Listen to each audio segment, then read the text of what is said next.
সংবিধানকে কোন কোন জায়গায় চ্যালেঞ্জ করে জুলাই সনদ?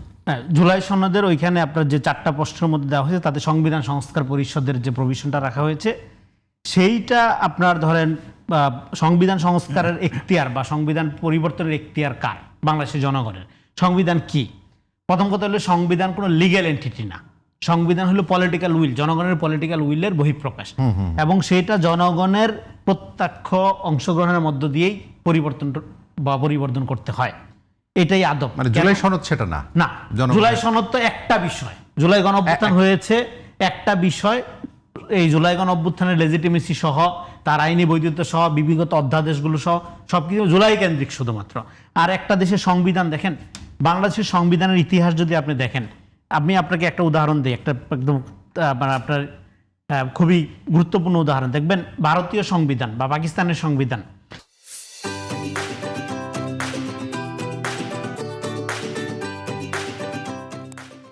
এই সংবিধান প্রণয়ন হয়েছে কিসের আলোকে? 1935 সালে যে ইন্ডিয়ান অ্যাক্ট ব্রিটিশ গভর্নমেন্টের আমলে প্রণয়িত হয়েছে তার আলোকে। তাহলে যে ব্রিটিশদের বিরুদ্ধে আন্দোলন করলো সবাই মিলা সারা ভারতবর্ষে, তার সেই ব্রিটিশ বেনিয়াদের সাংবিধানিক কাঠামো তারা কেন নিল?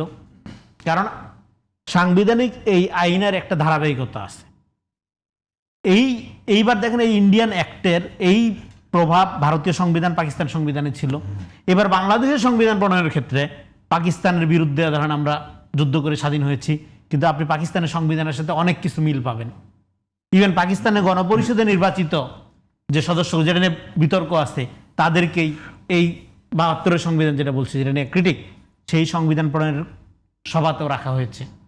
তার মানে কি, সংবিধান হলো একটা জেনিওলজিক্যাল, যেটাকে একটা বলে যে বংশাক্রমিক, বা এটাকে আপনি বলতে পারেন যে একটা কন্টিনিউশন, একটা ধারাবাহিকতার সূত্র থাকে।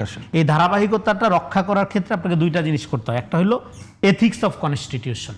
আপনি যদি মনে করেন যে শুধুমাত্র লজিক্যাল বা যৌক্তিক পদ্ধতিতে আপনি সংবিধান সংস্কার করে ফেলবেন, নো, এটা হবে না।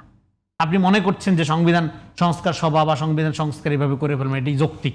সবসময় এটা যৌক্তিক হলে সংবিধানের ক্ষেত্রে এটা খাটবে, কারণ সংবিধান সংস্কারের সাথে গোটা জাতির চারিত্রিক পরিবর্তন জড়িত। ফলে আগামী দিনে এটা কি ইম্প্যাক্ট ফেলবে এটা আপনাকে চিন্তা করতে পারতে হবে।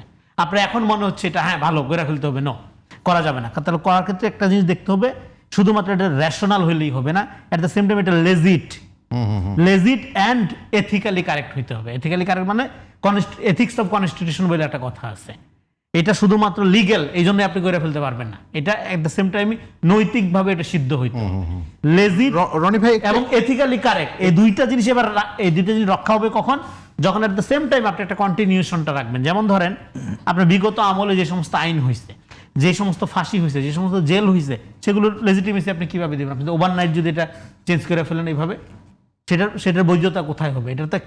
এটা একটা মেটাফিজিক্যাল বিষয়, এটা হুটহাট করে আপনি করে ফেলা যায় না। তার মানে ভাই একটু এক্সটেন্ডেড একটা প্রশ্ন করি, সেটি হলো যে তাহলে এই সংবিধান, আমাদের যে বর্তমান যে সংবিধান যে জায়গায় আছে, সেটিকে কি আপনি সময় উপযোগী মনে করেন কিনা, না সেখানেও কোনো মৌলিক সংস্কারের প্রয়োজন? দেখেন, সংবিধান সংস্কার এটা একটা রেগুলার রুটিন ওয়ার্ক।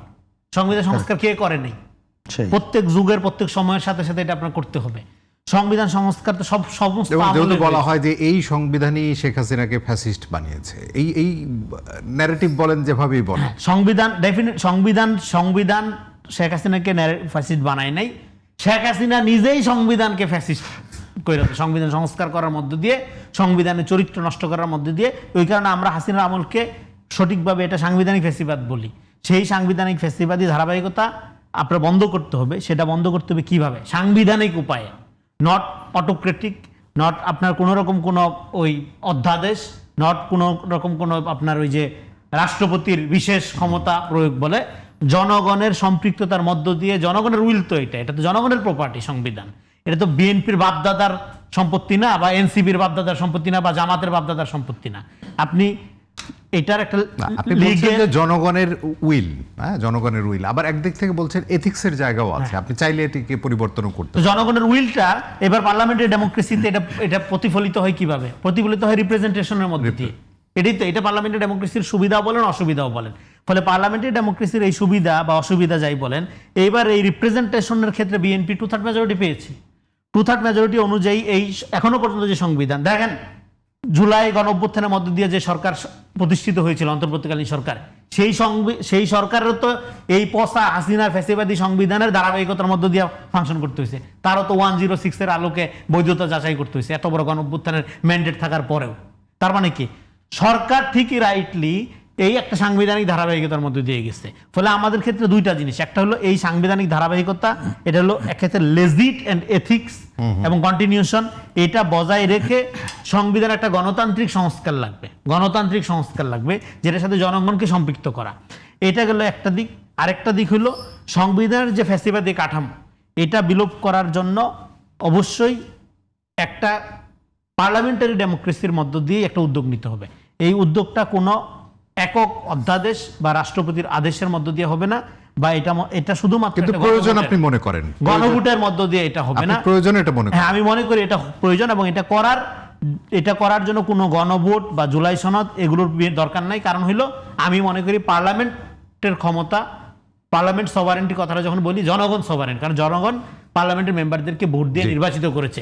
ফলে জনগণের প্রত্যক্ষ ভোটে নির্বাচিত পার্লামেন্ট ডেমোক্রেসিতে সভারেন্ট ক্ষমতা বা সর্বময় ক্ষমতা ধারণ করে।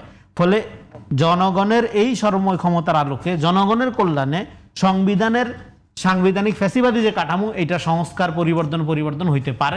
হওয়ার ক্ষেত্রে গণভোট বা জুলাই সংবিধান সংস্কার পরিষদের এগুলির কোনো দরকার বিএনপির নাই।